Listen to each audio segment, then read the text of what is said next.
Hello friends, நம்ம இன்றைக்கி வந்து ஈஸியோட இம்பார்ட்டன்ட் கொஷின்ஸ் பார்க்க போகிறோம். ஸோ நெக்ஸ்ட் மெயினில் வந்து எக்ஸாம் நடக்க போகுது. ஸோ அதனால் சின்சியராக படிக்க ஆரம்பிச்சிருப்பாங்க இப்போவே.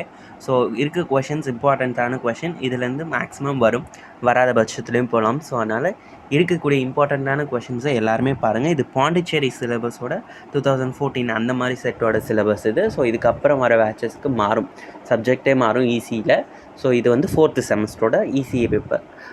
இசிஏ அப்படின்னும் வந்து இசி டிபார்ட்மெண்ட்டோட பேப்பர். சரிங்களா? சரி, வாங்க சீக்கிரமாக நம்ம இந்த வீடியோக்குள்ளே போகலாம். ஸோ இம்பார்ட்டன்ட் கொஷின் யூனிட் 1 அப்படின்னு சொல்லும் போது நமக்கு முக்கியமாக ஞாபகம் வர்றது mid band analysis of CBCE CC amplifier அப்படின்றது ஞாபகம் வரணும். அடுத்து இது எனக்கு தெரியும், இன்னும் வேறு என்ன நான் படிக்க எக்ஸ்ட்ரானா லோ ஃப்ரீக்வன்சி ஃபெட் மாடல் அப்படின்றது ஒரு முக்கியமான கொஷின். அடுத்து செகண்ட் யூனிட்டில் கேஸ்கேட் ஆம்ப்ளிஃபையர், அதுக்கப்புறம் Darlington pair, single tune, double tune and single stagger tuned amplifier. இதெல்லாமே தான் இம்பார்ட்டண்ட்டான கொஷின்ஸ். அதுவே யூனிட் 3னா ரொம்ப ஈஸியான யூனிட்டில் இதில் astable, multi stable, mono stable, bi stable, Schmitt trigger circuit, இவ்வளோ தான் இம்பார்ட்டண்ட்டான கொஷின். ஸோ உங்களுக்கு பார்க்கும் போதே தெரியுது இவ்வளோ தான் இம்பார்ட்டண்ட்டுன்னு சொல்லிட்டு.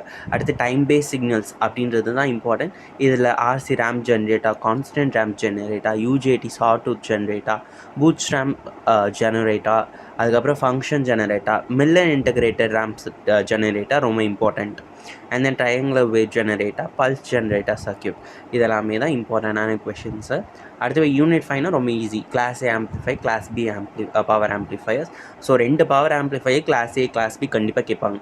இது ரெண்டுமே இல்லை அப்படின்னா கிளாஸ் ஏபி ஆம்ப்ளிஃபையரை பற்றி சொல்லணும்னுவாங்க, அண்ட் கிளாஸ் சிடி ஆம்ப்ளிஃபையர் பற்றி சொல்லுவாங்க. இவ்வளோ தான் ஈஸியான யூனிட். ஸோ எப்பயுமே நான் ஆரம்பிக்கும் போது என்ன சொல்வேன்னா, ஸ்டார்ட் வித் யூனிட் 3, அதுக்கப்புறம் யூனிட் 2, யூனிட் 1, யூனிட் 5 முடிச்சுட்டு அதுக்கப்புறம் 4 போங்க, கொஞ்சம் லைட்டாக டஃப்பாக இருக்கக்கூடாதுன்னா.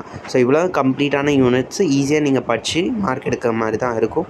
ஈஸியாகவே இருக்குது. ஸோ இதை வந்து ஒரு ஸ்க்ரீன்ஷாட் எடுத்து வச்சுக்கோங்க, இல்லை ஒரு நோட் எடுத்து காப்பி பண்ணி வச்சுக்கோங்க. All the best for your examination. எல்லாருமே சூப்பராக பண்ணுங்கள். தேங்க்யூ.